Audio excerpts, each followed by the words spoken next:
There is a point. Is there a point to all this?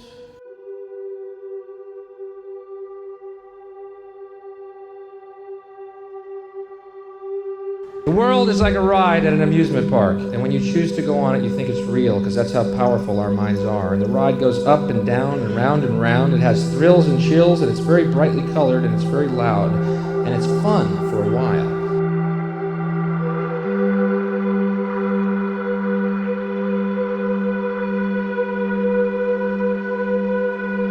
Some people have been on the ride for a long time, and they begin to question, is this real, or is this just a ride? And other people have remembered, and they come back to us and they say, hey, don't worry, don't be afraid, ever, because this is just a ride.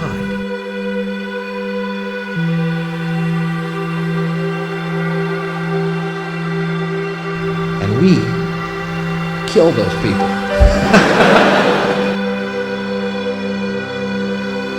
But it doesn't matter, because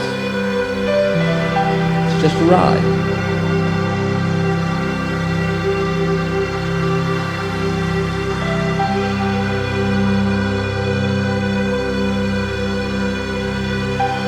Take all that money we spend on weapons and defense each year and instead spend it feeding, clothing, and educating the poor of the world, which it would many times over, not one human being excluded, and we can explore space together, both inner and outer, forever.